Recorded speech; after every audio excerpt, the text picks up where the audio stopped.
in English. And so I have always wanted, for the better part of my adult life, to be able to write a book. And I knew the book that I wanted to write, and this turned out to be it.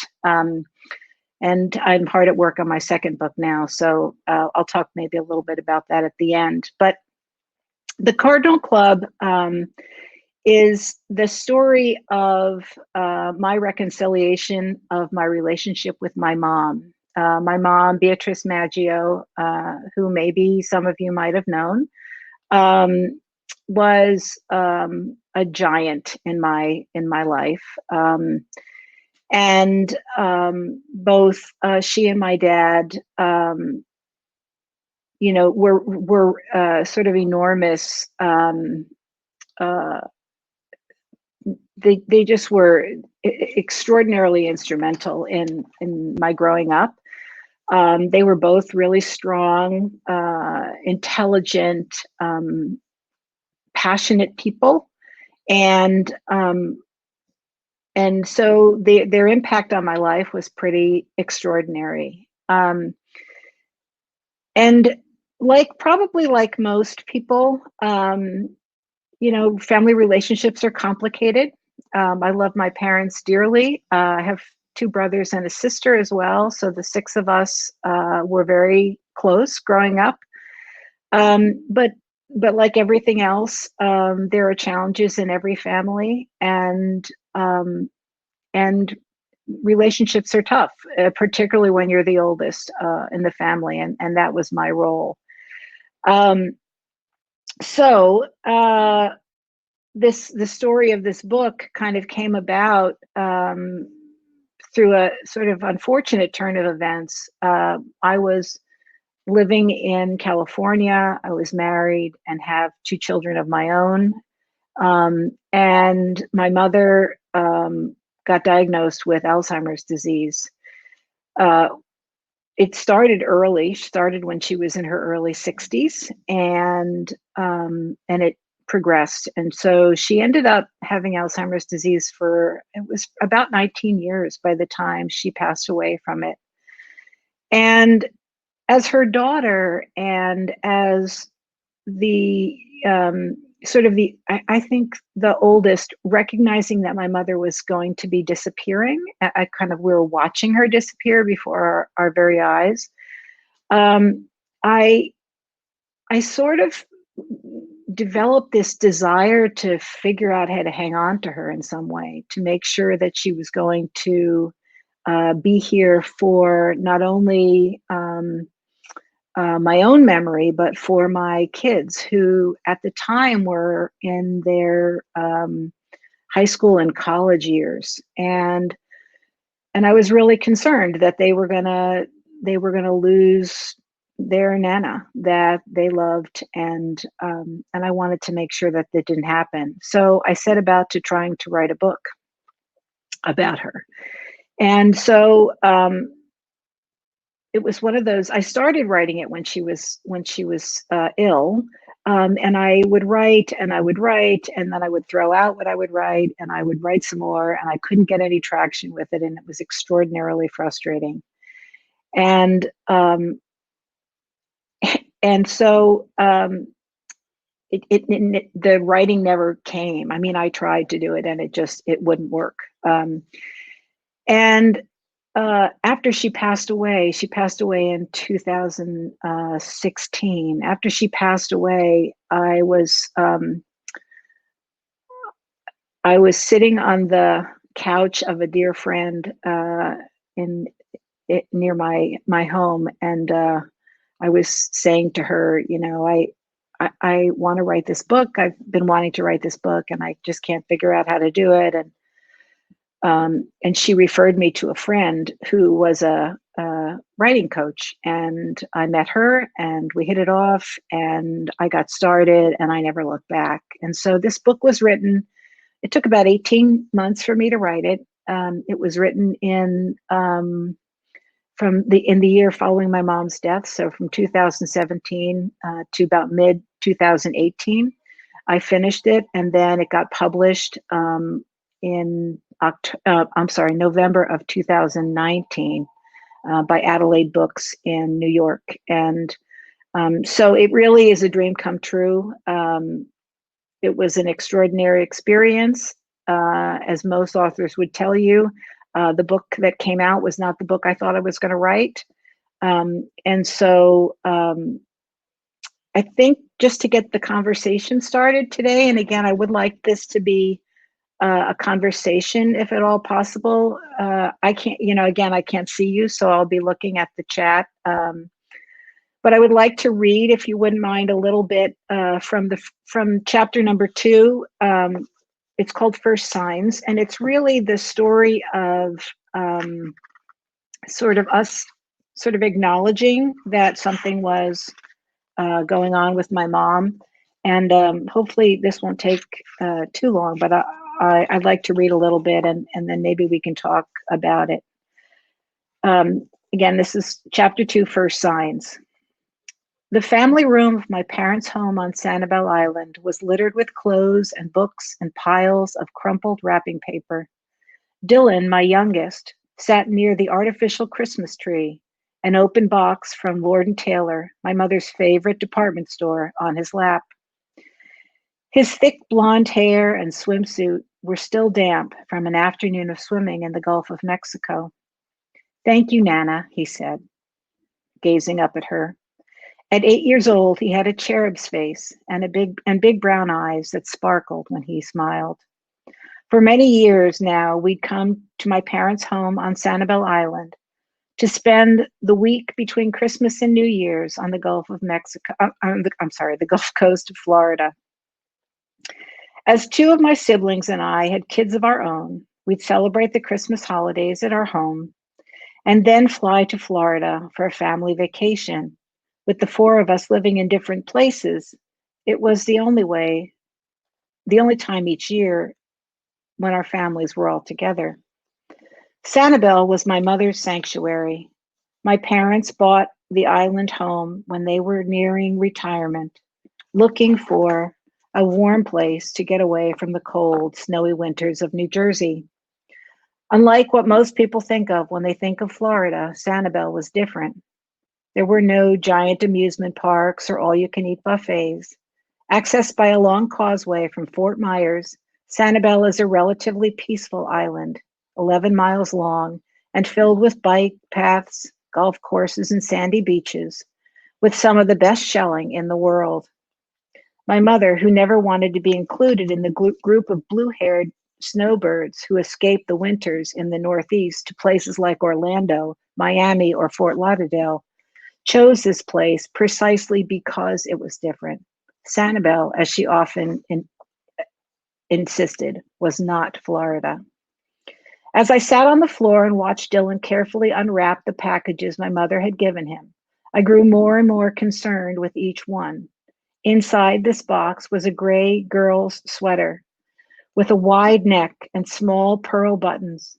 In fact, each box he opened contained clothing for a little girl, certainly not appropriate for her 8-year-old grandson. As he reached into the box and pulled out the sweater, I could feel my brow furrow when I looked on in disbelief. Was I really seeing what I thought I was seeing?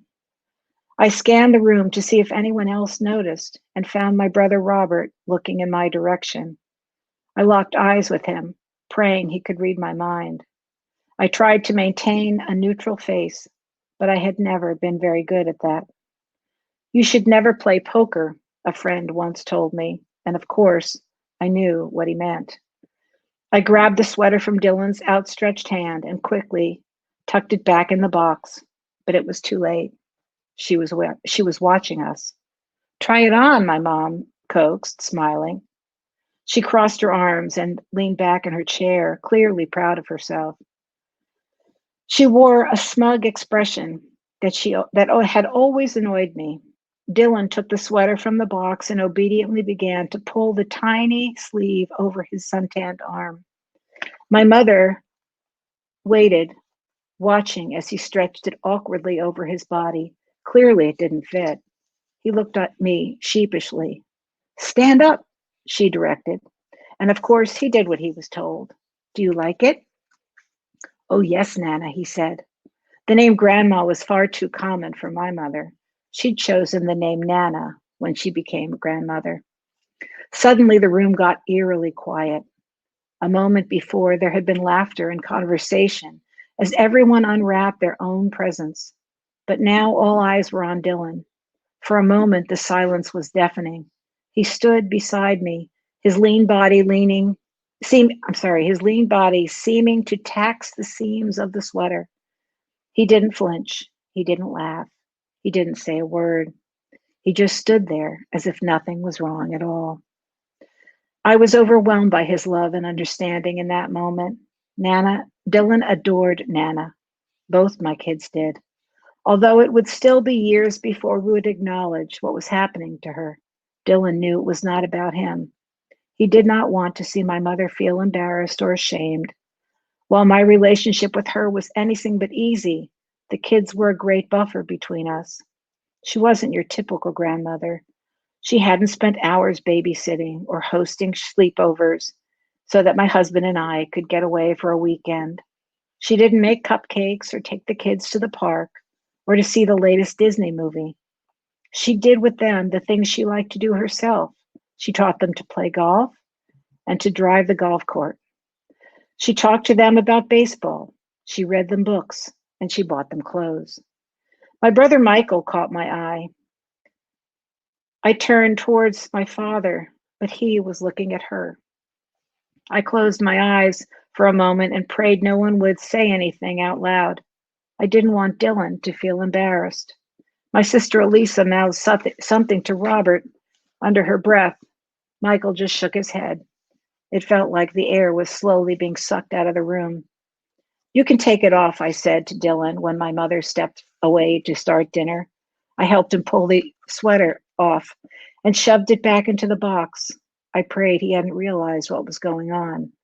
Dad, I said, when she was out of earshot, but he didn't let me finish. She just got confused, he interrupted. She must have been in the wrong department, that's all. It was a mistake, an error, a momentary slip. But the soft gray sweater with the sweet pearl buttons could hardly pass for a young boy's clothes. Something was terribly wrong. And although we all must have been thinking the same thing, no one dared to challenge my father. I was still afraid of him. Perhaps the others were too. We've been raised to honor and respect, and yes, even fear our parents. To challenge them would be unacceptable. The rules had always been clear. We knew our place, and so we remained silent. My mother loved Christmas. When we were kids, she hung huge pine cone wreaths and gold paper mache angels over the fireplace, decorations that she and my father made by hand. There were stockings on the mantel and a big Douglas fir in the corner of the living room. Every Christmas, she made dozens of Christmas cookies, snow caps, gingerbread men, and jelly tots. We decorated the gingerbread with frosting and hung them on the tree. And every year she hosted a big party for all of their friends, complete with Christmas caroling. On Christmas Eve, we'd go into New York City to see the Nutcracker Ballet and out to dinner at an Italian restaurant. We walked up Fifth Avenue to watch the skaters at Rockefeller Center and see the big Christmas tree, stopping at St. Patrick's Cathedral to say a prayer by the manger.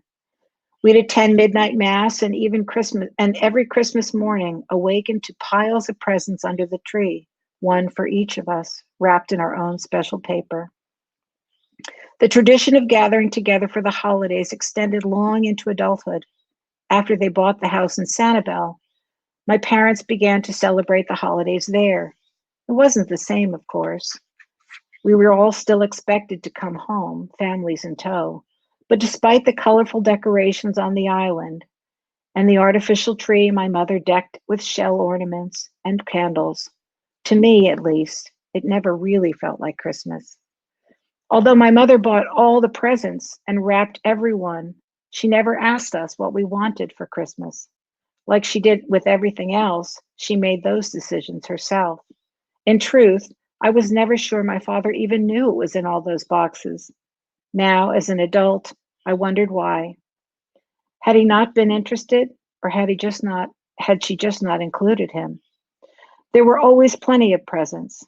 If there were 6 presents for me, there were the same number for Michael, Elisa, and Robert. No one would ever feel shortchanged.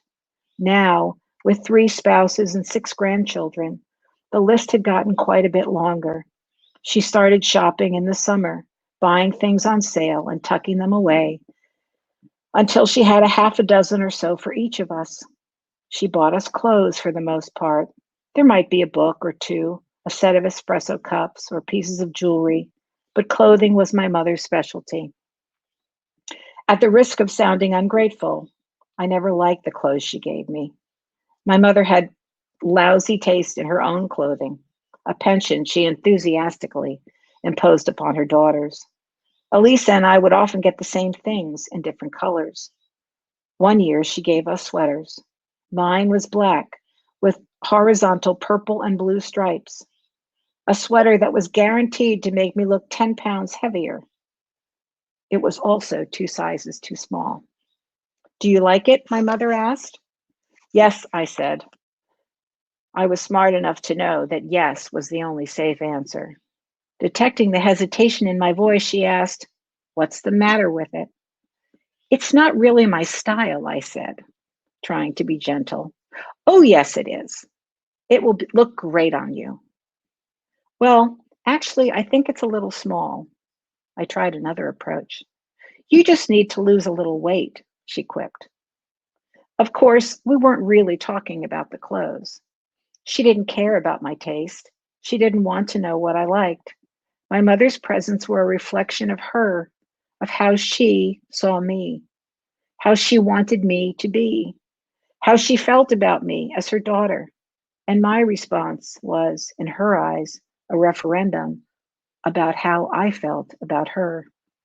If I didn't like what she gave me, it meant I didn't like her. We never returned anything. She would never have allowed it. For better or for worse, that black sweater with the blue and purple stripes was mine, whether I liked it or not. And so, year after year, that sweater, like most of the presents she gave me, sat in my closet with the tag still on it, waiting for one of 2 things. Either I would lose enough weight to fit into it, or I would muster up enough courage to donate it. Not surprisingly, neither ever happened. Now I wondered what I had been afraid of. I lived 3,000 miles away. There was almost no chance of her ever finding out. It's only recently that I have come to understand that I'd bought into the system. I did not challenge the status quo. I could not risk the consequences. Instead, the clothes hung up in my closet, sometimes for years. Some of them still do. But this year's gift-giving disaster was an entirely different matter. And so that's sort of where the story starts. My mother's began to show symptoms that early winter in Sanibel.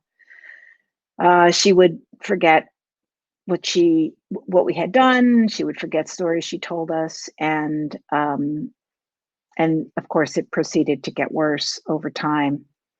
And so this story really, what I did in writing this story was I ended up going back and looking at my relationship with her. It again, I said I had intended to write a story about her. I really wrote a story about me. But I guess people that know about writing know that that's how it works. And so the story really is about me taking a look at the relationship that we had together, and trying to understand what I wanted, what she wanted. It shares a lot of experiences growing up. We traveled a lot. We were exposed to a lot of different things. My parents, both my parents are of Italian descent, so they took us to Italy, and there's a part of the book in Italy. But it kind of goes through this process of me looking back and trying to make sense of my relationship with her. And um, it was a very it was really an extraordinary journey. I uh, like I said, I came up with I came out with a different book than I thought I was going to come out with. I realized that um, by the end of the book, the struggle that I had begun with, the struggle that I felt with my mom. Oh, hold on. I'm looking. I'm reading it. Let me get back to that in a second. Let me read. Hold on. It says there were a couple questions came in from another area of the Comcast. Okay, you already do Q&A. What was different from what you thought you were going to write and what ended up in the book? Okay, so what was different than what I thought I was going to write? So I thought I was going to write a book about, um, I thought I was going to write a book about my mom. I thought that was what it was going to be about, and it is about my mom, but it's really more about me. I it became. It became a reconciliation for me. My mom and I had, as I mentioned, had a difficult relationship. I loved her deeply, and I desperately wanted her to see me for who I was, and she couldn't do that. She could only see me for who she wanted me to be, and that was a reflection of her. Um, and and so I spent the better part of my life as an adult feeling very disconnected from her and feeling very frustrated by that disconnection. And so and we also had a practice in our family where we didn't talk about that kind of stuff. So there wasn't any way to have that conversation. My mom was not open to that. So I suppose in many families that reconciliation can happen while the person's still alive. It took me until she passed for me to be able to have that reconciliation. But I have to say that in writing the book, the most remarkable gift from writing the book was that by the time I finished, I had done exactly what I needed to do, which was to make peace with my mom and see her for who she was and accept her for who she was. Um, and that felt really great. So that's how it ended up being different than what I thought it was going to be. The next question is, how did your writing coach help you to move forward and capture your powerful story? So thanks for that question, Mara. So the writing, it was really a remarkable experience. I've never had an experience like this before, but I loved it. The writing coach and I would meet, and she would ask me questions, and we'd she would say to me, at the end of the question, she'd say, "Go home and write about," and she'd say, "Write about your siblings," for instance, as an example. And then I would go home and I would work on a chapter about my siblings, and then I would give it to her, and and it would always engender more questions, and then she would send me back, and I would answer those questions, and so it was a little bit like peeling the layers of an onion, layer by layer, until I got to what I needed to say. And so it was very organic. The chapters were written in all different, in no particular order, and the book was put together at the end when I had all the chapters and I knew the way that it needed to read. And so that was kind of it. There were a lot of tears shed. Sometimes in the restaurant when I was sitting with the writing coach, we would sit and I would be crying as I was talking to her. Lots of crying while I was writing. It was a very emotional process for me, but not in a bad way. I'm Italian. I'm not afraid of emotion. I was happy to go through that process. Did I ever have any doubts or misgivings about writing memoir? I did. Yes, that's such a great question. Um, so, part of what happened for me, and this was another area where the writing coach helped me. Part of what happened for me was I struggled with the desire to protect my mom. I didn't, I love her, so I didn't want to say anything that would make her look bad in print.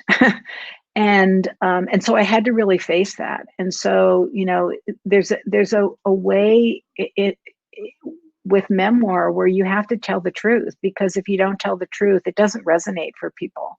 And I had studied memoir enough. I love memoir. It's my favorite style of writing. I read tons and tons of them. And so I would say that, once I agreed that I was just going to be honest. I kind of just decided I'm just going to write it all, and then if I have to take stuff out, I'll take stuff out. But I'm just going to put it all down. And it felt a little. It felt very vulnerable. I remember when I had turned it into the publisher, and I was waiting for it to come out. I got really scared. I remember lying in bed at night going, oh gosh, here it is. It's out in the world. But the feedback I've gotten from it has just been so extraordinary. And people have come up to me, at readings and stuff, crying themselves and saying, thank you for being so honest, and thank you for sharing this. And I've had this similar experience. And so I'm really glad. What was the hardest part to write? Childhood memories or mom's dementia? Probably, that's a tough question. I think for me, I think the hardest part for me was writing about myself. And what I mean by that was I was forced, in writing this book, I was forced to confront my own process a lot. And what I mean by that is,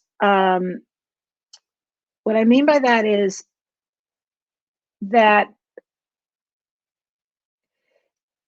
I a lot of times when I was in the beginning, my writing coach would say to me, why did you do this, or why did you do that? And I'll say, because that's just what we did. That's just how we did it in our family. And she said to me once, you're acting as though you had no control, and you made choices all the way along. And so for me, I think the hardest part for me was to look at the choices I'd made. Now, I don't know that I would have made any different choices knowing what I know, but acknowledging that I participated in what hadn't worked was really hard for me. I had to, but at the same time, it was really freeing. It was a strange thing, but it was hard and freeing at the same time. What has been the reaction from your family, from other people I've read with family members? So my family has been extraordinarily supportive. In fact, I think my brother is on here listening. So they've been really supportive. My my siblings read the book before it came out, and family members have read it. My mother's brother and sister have read it, and cousins and my dad's brothers have both read it. So everybody's been very supportive. And yeah, and so I've been very lucky. And then with regards to people that have had struggled with family members with dementia, yeah, that's been that to me has been the real gift. Is when I have people that come up to me and say, I know exactly what you're talking about because this happened in my family, and this is what's going on here. I had one woman come to me that I've actually know her. I've known her for a long time. She's married to a dear friend's brother, and she finished the book, and she called me and she said, my mother was exactly like your mother, and I never told anybody. The mother that came home to us was not the mother that she was out in the world. It's not the mother that other people saw.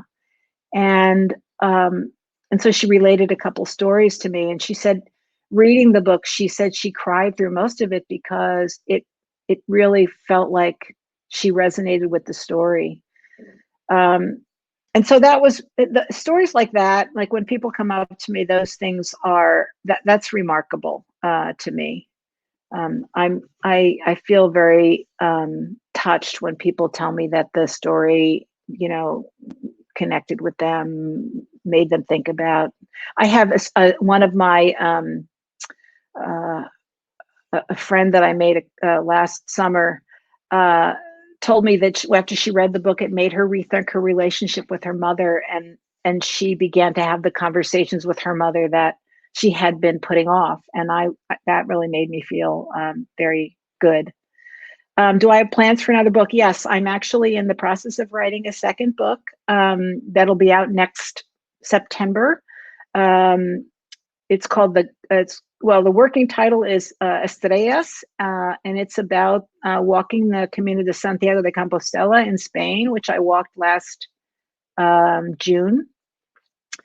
And so that'll be a collection of stories from the Camino, and hopefully that'll be something that folks will be interested in. It was really quite an extraordinary experience. How did your son feel about you sharing his story regarding the Christmas gift? He was so empathetic. You know, he's a remarkable young man, and he's fine with it. He read the book right away. He's really proud of his mom. He's kind of a sweetie pie that way. He tells me how proud he is of me all the time. But he was fine with it, and he doesn't remember it that way, which is interesting. They got later on that something was really wrong with Nana, but in that moment he didn't really understand. It was funny. That was the same day that happened when we came back from the beach, and she was telling him a story that she'd told him. Probably if she told him once, she told him 10 times, and so there were a lot of clues. But I think at 8 years old, you don't quite get it in the same way, and so it wasn't really till he got a little bit older that he understood what was going on. What other things can I share with you? What other things do you want to know about? How has getting a book published changed your perception of who you are as a creative person? Oh, that's such a great question. It's interesting. My brother Robert is a composer, and his husband is a painter. Um, and for a long time, I was extraordinarily envious of their creative lives. I have always wanted to be a creative person, and I didn't see my own creativity. It was really very interesting. And I have always loved to write. I've written since I was young. I'm a journal keeper. I write journals. I wrote stories. I've kept a blog for many, many years, but I didn't think of myself as a creative person. And so when I wrote this book, it kind of made me feel, it made me own my own creativity. And it was interesting because the process of getting published is really daunting. I sent out probably 75 query letters trying to find a publisher for this book. And probably the first 70 I sent out were to agents, because in the publishing industry, to get picked up by the big houses, you have to have an agent. And so I thought I would try to get an agent first. And of course, nobody wants to publish memoir unless you're famous, and clearly I'm not famous. So I kept getting a lot of rejections, but I just kept going because I wanted to get it published. And a friend of mine who's self-published said, "Oh, you can just publish it yourself." And I thought I could, but I don't want to. There's a way of, in some ways,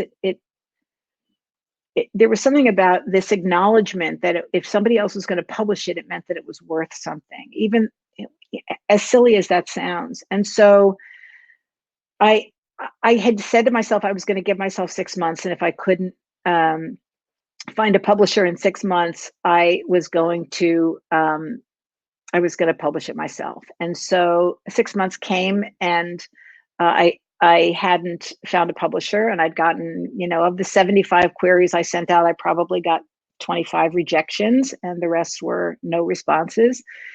And then I was talking to a friend who's a published author too, and she said to me, "Well, why don't you try a small press?" And I said, "Oh, okay." And she said, "Yeah, the small presses, you don't need to be agented, and you can send out some queries." And so I sent out a query. It was a Sunday night. I sent out 5 queries, starting with A. And I woke up the next morning and I had an email back from Adelaide. The editor there, Stephen Nikolic, sent me an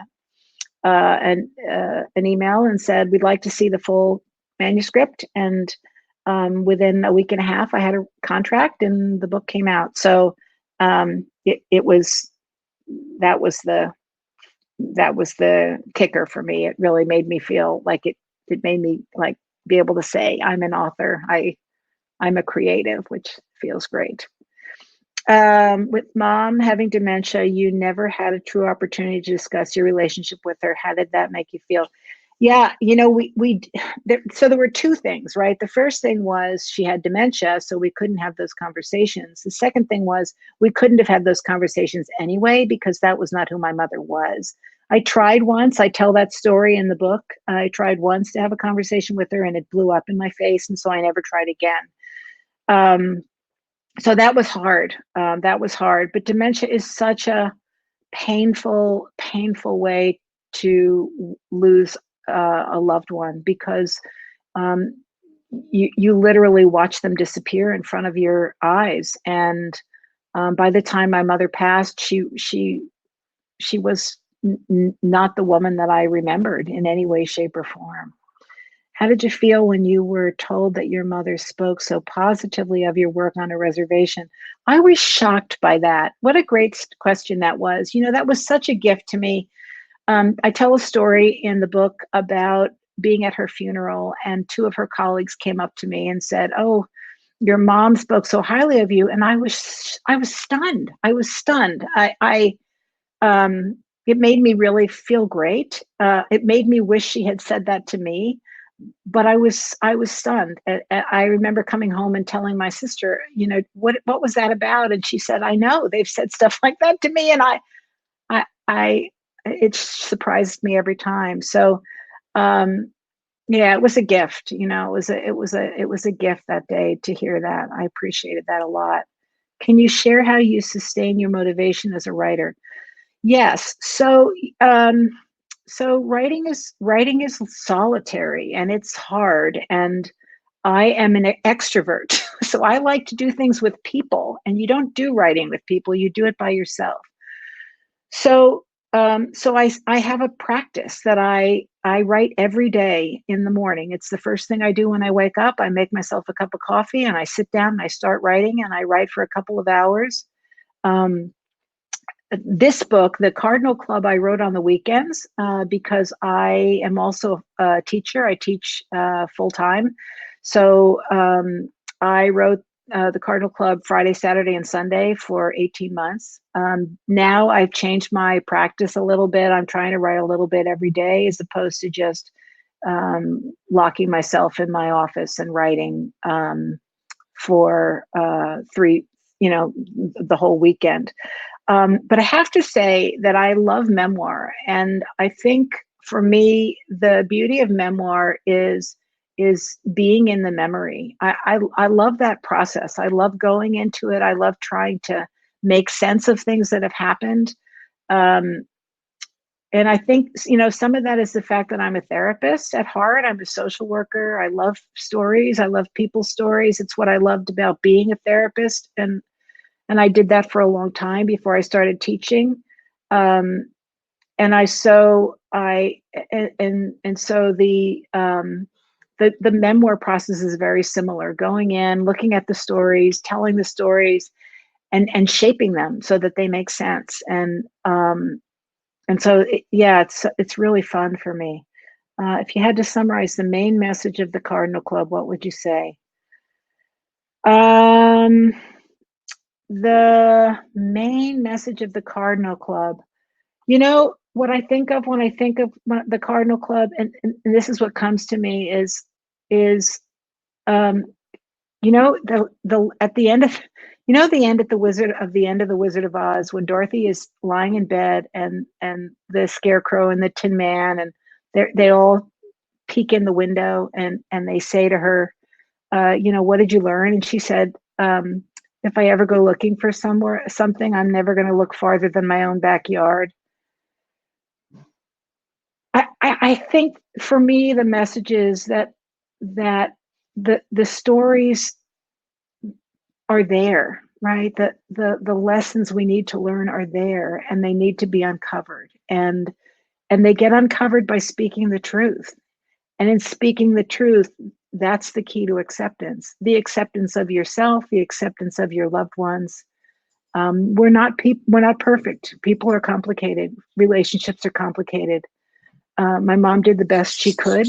Um, she loved me. I know that to be true. I loved her deeply. Um, and so that was it. That was the message for me. I think it's about speaking the truth. Please spell the name of your next book. So it's Estrella. I'm going to write it down. It means star in Spanish. It's called Estrellas. And then the subtitle is Moments of Illumination along the Camino de Santiago. Camino de Santiago. And there will be more information about that. Do I work chronologically? I do not work chronologically. I work as memories come up. I put them down. That's kind of what I'm doing right now with the book I'm doing. I'm working on. It's really piecemeal. I've been working on different chapters at a time, and I put them in a binder. I print them out after I write my first draft. Put them in a binder in the order I think they're going to go in. Over the weekend, I read them. Anne Lamott in Bird by Bird talks about writing. I hope this is not out of school, but writing a shitty first draft. I can honestly say to you that I have a shitty first draft of my first book. It won't be shitty by the time I'm done, but that's just the way it is. Writing it's a process of revision, and you keep going deeper and deeper and deeper until you get something that you've mined.